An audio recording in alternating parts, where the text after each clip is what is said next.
लेकिन फिर फैसला करेगा कौन? कोई एक शख्सियत तो ऐसी होनी चाहिए जिसको आप भी माने, हम भी माने, और जिस पर सब लोग आंख बंद करके फैसला कर लेंगे नहीं नहीं इनकी बात मानेंगे, नहीं ये हमारे भी हैं और आपके भी हैं, ये आपके भी बुजुर्ग हैं और हमारे भी बुजुर्ग हैं। मुझे बताओ ऐसी शख्सियत सिवाय मोहम्मद रसूलुल्लाह की कोई है?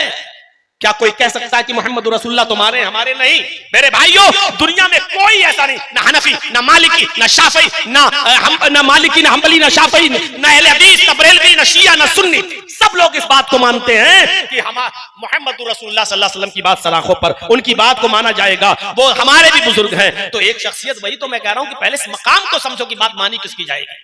तुम बात करते हो नमाज और रोजे कैसे रखे जाओ, पढ़े जाएं? हमने तो उठना बैठना लेटना सोना जागना खाना पीना हंसना खेलना कूदना, यहां तक के पेशाब व पैखाना शादी और ब्याह जिंदगी के हर शोबे में हमने तुम्हारे लिए मोहम्मद रसूलुल्लाह सल्लल्लाहु अलैहि वसल्लम को आइडियल बना दिया है। यही वजह है कि अल्लाह के नबी सल्लल्लाहु अलैहि वसल्लम ने फरमाया जब तुम कहीं पेशाब और लैट्रिन कज़ाए हाजत की जरूरत पेश आ जाए तो इतनी दूर चले जाया करो कि जहां कोई नजर ना आए और दरख्तों की आड़ में बैठकर तुम अपनी जरूरत से फारिग हो जाओ। और फिर आपने फरमाया कि तुम में से कोई भी शख्स कम से कम 3 पत्थर यानी 3 मिट्टी के ढेले या पत्थर से कम में इस्तंजा ना करे, पेशाब और लैट्रिन ना करे, कम से कम 3 पत्थर होना चाहिए, 3 ढेले। तो इस जब हजरत सलमान फारसी ने नबी अकरम सल्लल्लाहु अलैहि वसल्लम की इस हदीस का जिक्र जब किया और लोगों को बताया कि हमारे नबी ने फरमाया, तो यहूदियों ने कहा था कि आए सलमान, क्या इतनी जाहिल कौम मिली है तुम्हारे नबी को जो पेशाब और पायखाना करने का तरीका भी नहीं जानती? इतनी अज्जड़ कौम मिली है तुम्हारे नबी को जिसको पेशाब और पायखाना करने का तरीका भी बताया जा रहा है कि वो कम से कम 3 पत्थर इस्तेमाल कर लें। तो हजरत सलमान फारसी ने इसका जवाब देते हुए कहा था, अल्हम्दुलिल्लाह, अल्लाह का शुक्र है आए यहूदियों, तुम अपनी माँ के पेट से ये सब सीख कर नहीं आए थे। तुम जब बड़े होते गए तो तुम्हारी माँ तुम्हें बताती गई, बेटा ऐसे बैठो, बेटा ऐसे इस हाथ का इस्तेमाल करो, इस हाथ से बर्तन पकड़ो। तुम अपनी माँ के पेट से सीख के नहीं आए। अल्लाह का शुक्र है कि मुझे ऐसा रसूल मिला जो माँ बाप की तरह हम पर शफकत करता है, और माँ बाप जिस तरीके से उंगली पकड़ के चलना अपने बेटे को सिखाते हैं, अपनी औलाद को सब कुछ, उसी तरीके से हमारे नबी हमें बताते हैं कि ऐसे पानी पियो, ऐसे खड़े होकर चलो, और लैट्रिन की जरूरत हो तो इतनी दूर चले जाओ कि कोई देख ना सके, और बाएं पैर पर जोर देकर बैठो, और फिर अल्लाहुम्मा इन्नी अऊज़ु बिका मिनल खुब्ज़ि वल खबाइस पढ़ो। और यह भी फरमाया कि अगर पानी न मिल सके तो 3 ताक ढेलों का कम से कम इस्तेमाल करो इस्तिंजे के लिए। अल्लाह का शुक्र है कि माँ बाप की तरह हमें सिखाने वाले नबी मिले हैं। मेरे भाइयों, जिस नबी ने हमें पेशाब और पायखाना करने तक का तरीका बताया हो, उसने हमें नमाज नहीं बताई होगी, उसने हमें रोजा नहीं बताया होगा, उसने हमें हज नहीं बताया होगा, उसने हमें ज़कात देने का तरीका नहीं बताया होगा, उसने हमें शादी करने का तरीका नहीं बताया होगा, उसने हमें मर्दों की फील्ड क्या है और औरतों की फील्ड क्या है, क्या ये नहीं सिखलाया होगा? हमें और आपको सोचना चाहिए। लक़द काना लकुम फी रसूलिल्लाहि उस्वतुन हसना, ऐ मेरे हबीब, ऐ लोगों, हमने तुम्हारे लिए मोहम्मद रसूलुल्लाह सल्लल्लाहु अलैहि वसल्लम की जिंदगी में बेहतरीन आइडियल रखा है, नमूना रखा है। कयामत के दिन अल्लाह ये नहीं पूछेगा जोहर की 10 पढ़ी थी कि 12 पढ़ी थी। कयामत के दिन अल्लाह ये नहीं पूछेगा इशा की 7 पढ़ी थी कि 17 पढ़ी थी। कयामत के दिन अल्लाह ये नहीं पूछेगा तरावी 20 पढ़ी थी कि 8 पढ़ी थी। मैं किसी चीज को ना सही कह रहा हूं ना गलत कह रहा हूं, ना मैं मुफ्ती हूं। इतना जो मैं बस जो बताना चाह रहा हूं कोई आदमी अपने ऊपर न ले। कयामत के दिन अल्लाह ये नहीं पूछेगा। कयामत के दिन अल्लाह ये कहेगा कि तूने ये नमाज उस तरह पढ़ी या नहीं जिस तरह मेरे नबी जनाब मोहम्मद रसूलुल्लाह सल्लल्लाहु अलैहि वसल्लम ने बताई है। इसलिए कि मैंने आइडियल और नमूना किसी मुल्ला मौलवी पीर वली इमाम मुहद्दिस को नहीं बनाया था, हमने आइडियल और नमूना मोहम्मद रसूलुल्लाह सल्लल्लाहु अलैहि वसल्लम को बनाया था। ये पूछेगा अल्लाह मोहर किसकी है? अमेरिका की मोहर लगा दो अपने नोट पर, जबकि करेंसी वहां की महंगी है। आपके मुल्क में चल जाएगा वो नोट? नहीं चलेगा। बाप को इतनी लंबी इतनी स्टैंडर्ड मोहर लगी है अमेरिका की, फिर भी नहीं चल रहा, नहीं चलेगा। क्यों? आपके मुल्क में आपकी करेंसी चलेगी, चाहे उसकी कीमत घटिया ही क्यों ना हो, कभी ही क्यों ना हो। मेरे भाइयों, रकातों की तादाद कम ही क्यों ना हो, मोहर चलेगी जनाब मोहम्मद रसूलुल्लाह सल्लल्लाहु अलैहि वसल्लम की। हमें तो ताज्जुब होता है कि लोग अपनी अपनी किताबों में ऐसे मनगढ़ंत किस्से कैसे लिख देते हैं। एक किताब पढ़ रहा था, लिखा हमारे बुजुर्ग एक दिन में 2000 रकातें पढ़ते थे, 2000 रकातें पढ़ते थे, सुभान अल्लाह। और उस किताब में नीचे लिखा है, वहावड़ो तुम्हारे यहां पर भी कोई ऐसा वली पैदा हुआ है जो एक दिन में 24 घंटे में 2000 रकातें पढ़ता हो। खुश होते हैं लोग ऐसे किस्से और कहानियां सुनकर। मैंने किसी जलसे में कहा था, उसका जवाब देते हुए, अल्हम्दुलिल्लाह ऐसा कोई आदमी हमारे यहां पैदा नहीं हुआ जो एक दिन में 24 घंटे में 2000 रकातें पढ़ता था। ये नमाज थी। आप थोड़ा सा अपने दिमाग पर जोर लगाओ, अल्लाह अकबर। बहुत जल्दी भी पढ़ोगे तो आप कम से कम स्पीड ये तो रखोगे ना, सुब्हानकल्लाहुम्मा व बिहम्दिका व तबारक अस्मुका व तआला जद्दुका व ला इलाहा गैरुक, अऊज़ु बिल्लाहि मिनश शैतानिर रजीम, बिस्मिल्लाहिर रहमानिर रहीम, अल्हम्दुलिल्लाहि रब्बिल आलमीन, अर्रहमानिर रहीम, मालिकि यौमिद्दीन, इय्याका नअबुदु व इय्याका नस्तईन। ये स्पीड तो रखोगे कम से कम, कि ये भी नहीं रखोगे। और फिर आप पढ़ के देखिए, आप 4 रकात आपको 5-6 मिनट से कम नहीं लगेंगे। चलो 1 मिनट की 1 रकात मान लो, तो 4 रकातें कितनी हो गई? 4 मिनट। अब आप जोड़ लीजिए 1 घंटे में कितनी हुई? 60 रकात। जब 1 घंटे में 60 हुई तो 24 घंटे में कितनी होगी? 1 मिनट की 1 रकात भी मान लो तो 24 घंटे में 1440 के आसपास हो रही है, 1500 मान लो। जब 1 मिनट की 1 रकात आप पढ़ेंगे तब 24 घंटे में 1400, 1450, 1500 हो रही हैं। और हजरत पढ़ते कितनी है? 2000। अब इनसे पूछो कि तुम नमाजें पढ़ रहे थे या बाबा रामदेव वाली एक्सरसाइज कर रहे थे? जैसे बाबा रामदेव पेट हिलाता, 1 2 3, ये रकातें तुम्हारी थी? कौन सी नमाज तुम पढ़ रहे थे? और नीचे लिखा, वहाबड़ो क्या ऐसा वली तुम्हारे यहां पर भी पैदा हुआ? अल्हम्दुलिल्लाह, ऐसा खुराफाती वली तुम्हें मुबारक हो, हमें अहले हदीसों को नहीं। तुम लोग इसको अपनी पॉकेट में रखो, संभाले रहो इसको। और वो भी 1440 रकातें कब होंगी? जब 1 मिनट की 1 रकात मानोगे। कब होंगी? जब हमारे बाबा लैट्रीन न करने जाते हो तब। अगर लैट्रीन करने गए तो 10 रकातें कम कर लो, 10 मिनट तो लगेंगे। खाना खाने अगर बैठ गए, 10 मिनट खाना खाने में लग गया तो 10 रकातें और कम कर लो। और 24 घंटे में अगर 2 घंटा भी सोया होगा, 2 घंटा कम से कम, तो 120 रकातें तब कम कर लो। मेरे भाइयों, हर मिनट पर 1 रकात कम करते जाओ तो वो भी नहीं हो रही। 24 घंटे में 1440 रकातें तब होंगी जब पेशाब छोड़ो, लैट्रिन छोड़ो, और जो है सोना छोड़ो, खाना छोड़ो, पीना, सारी चीजें छोड़ो, तब जाकर 1440 रकातें हो रही हैं। मेरे भाइयों, आप अंदाजा लगाइए हम और आपका किन लोगों को फॉलो कर रहे हैं। इसीलिए अल्लाह के नबी जानते थे, अल्लाह ताला के ने जो आपको इल्म दिया था उसके एतबार से, तो आपने फरमाया, सल्लू कमा रायतुमूनी उसल्ली। नमाज वैसे मत पढ़ना जैसे और लोग पढ़ते हो मनमानी, नमाज वैसे पढ़ना जैसे तुम मुझे देखते हो नमाज पढ़ते हुए, जैसे तुम मुझे देखते हो। तो आइडियल और मॉडल कौन है? मोहम्मद रसूलुल्लाह सल्लल्लाहु अलैहि वसल्लम। और कयामत तक रसूल की जिंदगी हमारे लिए आइडियल रहेगी। इसका मतलब यह है कि कयामत तक मोहम्मद रसूलुल्लाह का नाम भी बुलंद रहेगा। आइए एक और आयत पढ़ रहा हूं, देखिए अल्लाह तबारक व तआला ने मोहम्मद रसूलुल्लाह सल्लल्लाहु अलैहि वसल्लम की इत्तिबा करने का हुक्म भी दिया, बल्कि अल्लाह ताला ने नबी की इत्तिबा को अपनी मोहब्बत से जोड़ लिया है। अल्लाह ने डायरेक्ट ये नहीं कहा कि मुझसे मोहब्बत करो। अल्लाह ने कहा, अगर मेरी मोहब्बत चाहते हो, अगर तुम ये चाहते हो कि अल्लाह तुमसे मोहब्बत करे, तो तुम्हारे लिए जरूरी है कि तुम मेरे नबी जनाब मोहम्मद रसूलुल्लाह की इत्तिबा करो। इत्तिबा दलील क्या है?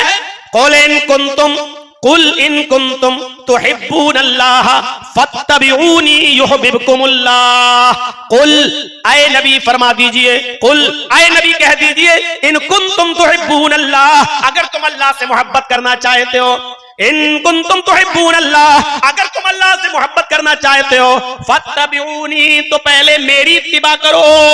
और सुनो, अल्लाह ताला ने कितना बड़ा मकाम बताया है अपने नबी मोहम्मद रसूलुल्लाह का। कहा, अगर तुम अल्लाह से मोहब्बत करना चाहते हो, यानी अल्लाह ने अपनी मोहब्बत का मयार ही बताया है कि रसूलुल्लाह से की इत्तिबा करो। कुल इन कुंतुम तुहिब्बूनल्लाह, अगर तुम अल्लाह से मोहब्बत करना चाहते हो, फत्तबिऊनी, तो पहले मेरी इत्तिबा करो।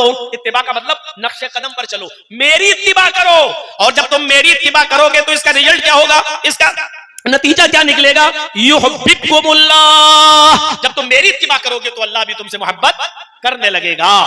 अल्लाह ताला ने अपनी मोहब्बत का मयार यही बताया है कि तुम मेरे रसूल की इत्तिबा करो। जब तक तुम मोहम्मद रसूलुल्लाह की इत्तिबा नहीं करोगे, अल्लाह भी मोहब्बत नहीं करेगा। दुनिया में कितने लोग, कौन ऐसा मुसलमान है जो चाहे कि अल्लाह हमसे मोहब्बत नहीं करे? कोई ऐसा है जो चाहता है? और जिस दिन अल्लाह मोहब्बत करना छोड़ देगा, मेरे भाइयों, दुनिया के अंदर कोई एक घूंट पानी भी पी पाएगा? क्या अल्लाह की बनाई हुई जमीन पर 1 सेकंड भी वो कदम रख सकेगा? नहीं रख सकता है वो, अगर अल्लाह गज़बनाक हो जाए और अल्लाह गुस्सा हो जाए। तो अगर चाहते हो कि अल्लाह तुमसे मोहब्बत करे, अगर चाहते हो कि अल्लाह तुमसे मोहब्बत करने लगे, तो उसके लिए जरूरी है कि पहले हम सब जनाब मोहम्मद रसूलुल्लाह की इत्तिबा करें। और क्लियर कर दिया, जब तक तुम रसूल की इत्तिबा नहीं करोगे, मेरे हबीब की इत्तिबा नहीं करोगे, अल्लाह भी तुमसे मोहब्बत नहीं करेगा। अल्लाह के रसूल सल्लल्लाहु अलैहि वसल्लम ने अपनी इताअत को दुखूल जन्नत का सबब बताया है। अपनी इताअत को, रसूलुल्लाह की इताअत भी, अभी इत्तिबा हो गई है, अल्लाह ने इत्तिबा बता दी कि इत्तिबा किसकी करना है? रसूलुल्लाह की। और रसूलुल्लाह सल्लल्लाहु अलैहि वसल्लम ने फरमाया कि इताअत मेरी करोगे तो जन्नत में दाखिल होगे। इताअत जो मैंने कह दिया वो करो, हर हाल में करना है। अगर मिन हाइसुर रसूल हमने तुम्हें कुछ दिया है तो उसको लेना है, हर हाल में करना है। अल्लाह के नबी सल्लल्लाहु अलैहि वसल्लम ने फरमाया कि अगर तुम जन्नत में जाना चाहते हो, दुखूल जन्नत चाहते हो, जन्नत में एंट्री चाहते हो, तो पहले मेरी इताअत करो। बुखारी उठाइए, किताबुल इतिसाम बिल किताब व सुन्नह का चैप्टर खोलिए और किताबुल इतिसाम बिल किताब व सुन्नह के अंदर ये हदीस पूरी पढ़ जाइए। हजरत अबू हुरैरा इस हदीस के रावी हैं। व अन अबी हुरैरा रज़ियल्लाहु तआला अन्हु अन्ना रसूलुल्लाह सल्लल्लाहु अलैहि वसल्लम क़ाल कुल्लु उम्मती यदखुलूनल जन्नत इल्ला मन अबा। क़ालू मन याबा या रसूलल्लाह? क़ाल मन अतानी दखलल जन्नत व मन असानी फ़क़द अबा। अल्लाह के नबी सल्लल्लाहु अलैहि वसल्लम फरमाते हैं मेरी पूरी की पूरी उम्मत जन्नत के अंदर दाखिल होगी। कुल्लु उम्मती यदखुलूनल जन्नह, मेरी पूरी उम्मत जन्नत के अंदर दाखिल होगी, इल्ला मन अबा, लेकिन वो दाखिल नहीं होगा जिसने मेरा इनकार किया। ऐसा कौन शख्स है जो अल्लाह के रसूल का इनकार कर दे? मुसलमान भी हो, कलमा भी पढ़ता और इनकार भी करे। अल्लाह के नबी सल्लल्लाहु अलैहि वसल्लम फरमाते हैं हाँ, ऐसे लोग मेरी उम्मत में होंगे जो मेरा इनकार करेंगे, मुझे मानेंगे भी और इनकार करेंगे। उनकी दो क्वालिटी होगी, एक शख्स वो होगा जो मुझे मानने का दावा करेगा और इताअत भी करेगा, और एक शख्स वो होगा जो मुझे सिर्फ मानेगा लेकिन मेरी बात नहीं मानेगा, मेरी बात का इनकार करेगा, मेरी बात नहीं तस्लीम करेगा। फरमाया मन अतानी दखलल जन्नह, जिसने मेरी इताअत की वो जन्नत के अंदर दाखिल होगा। व मन असानी फ़क़द अबा, और जिसने मेरी नाफरमानी की उसने मेरा इनकार किया।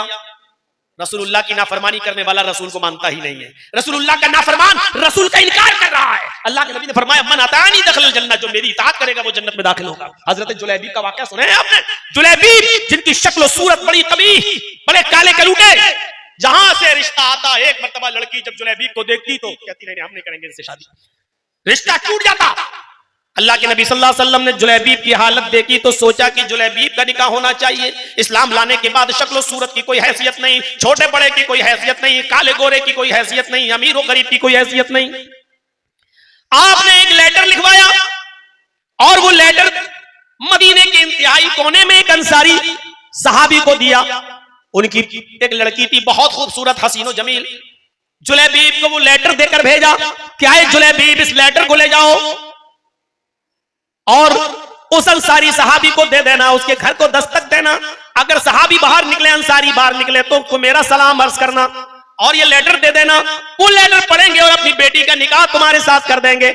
जुलैबीब उस लेटर को लेकर जाते हैं, उस खत को लेकर जाते हैं और मदीने के उस कबीले में, उस गांव में पहुंचते हैं। उस अंसारी का मकान पूछते हैं, दरवाजे को दस्तक देते हैं, अंसारी बाहर निकलता है। हजरत जुलैबीब ने सलाम किया, उन्होंने जवाब दिया, फिर कहा कि अल्लाह के नबी सल्लल्लाहु अलैहि वसल्लम ने आपको सलाम कहा है और ये खत दिया है। उस अंसारी ने जब उस खत को पढ़ा तो आग बबूला हो गया, कहने लगा जुलैबीब तुम्हारी हिम्मत कैसे हुई मेरे दरवाजे पर आने की? अपनी बेटी का निकाह मैं तुम्हारे साथ कर दूं, मेरी चांद जैसी खूबसूरत बेटी, मेरी चांद जैसी हसीनो जमील बेटी, और तुम अपनी शक्ल सूरत भी किसी आईने में देख कर आए हो और मैं अपनी बेटी का निकाह तुम्हारे साथ कर दूं, नहीं हो सकता है। जुलैबीब ने कहा कि मुझे तो अल्लाह के रसूल ने भेजा है और कहा है कि ये लेटर दे देना, मैंने तो ये खत दिया है, बाकी आप समझ लें। ये आवाज उस बेटी के कानों में भी जाती है जो घर के अंदर से सुन रही थी। उसने अपने बाप को आवाज दी और कहा पूछ रहा लेटर देखे। उसने उस खत को पढ़ा और पढ़ने के बाद कहने लगी अरे अब्बू जान, इस लेटर में तो सबसे पहले जो लफ्ज लिखा हुआ है, जो अल्फाज लिखे हुए हैं वो ये लिखा हुआ है कि हाज़िही रिसालतुम मिन जानिब मुहम्मद रसूलिल्लाह सल्लल्लाहु अलैहि वसल्लम, कि ये लेटर, ये खत तुम्हें मोहम्मद अल्लाह के रसूल सल्लल्लाहु अलैहि वसल्लम की तरफ से दिया जा रहा है। इस लेटर के लफ्ज ये नहीं है, अल्फाज ये नहीं है हाज़िही रिसालतुम मिन मुहम्मद इब्न अब्दुल्लाह, इसमें ये नहीं लिखा कि मोहम्मद इब्न अब्दुल्लाह की तरफ से दिया जा रहा है। इस लेटर में लिखा है कि ये खत तुम्हें मोहम्मदुर रसूलुल्लाह, अल्लाह के रसूल की तरफ से दिया जा रहा है। आय अब्बू जान, ये लेटर मोहम्मद इब्न अब्दुल्लाह ने नहीं, मोहम्मदुर रसूलुल्लाह ने दिया है। और रसूलुल्लाह का मतलब यह है कि उनकी हर बात को मानना हमारी जिम्मेदारी है।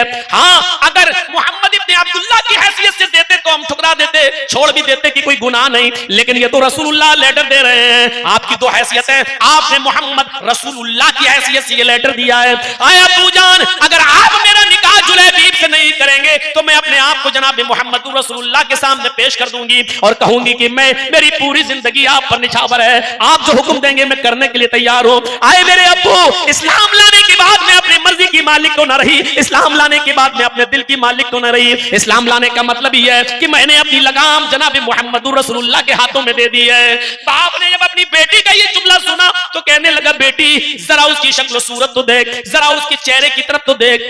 लड़की ने जो जवाब दिया वो उर्दू के किसी शायर ने नकल कर किया है इस अंदाज में कि जब बाप ने कहा कि बेटी जरा इसकी शक्ल सूरत तो देख, जरा इसके चेहरे पर नजर तो डाल, तो लड़की कहने लगी न आने वाले को देख, न जाने वाले को देख, न आने वाले को देख, न जाने वाले को देख, देखना ही है तो खत के भेजने वाले को देख। दोस्तों, अगर आपने ये पैगाम दिल से सुना है तो मैं सिर्फ इतना कहना चाहूँ, इस ज़िंदगी को गलतियाँ से भरने की बजाय अल्लाह की तरफ लौट आएं। हर वक्त मौत करीब है। तौबा का वक्त सिर्फ आज का है, कल हो या ना हो। अगर आपको ये वीडियो पसंद आई है तो ज़रूर शेयर करें। अल्लाह हमें जहन्नुम से बचाए, हमें अपने नेक बंदों में शामिल करे। आमीन। मैं आपका भाई हूँ, दुआ में याद रखें। अस्सलामु अलैकुम व रहमतुल्लाहि व बरकातुहू।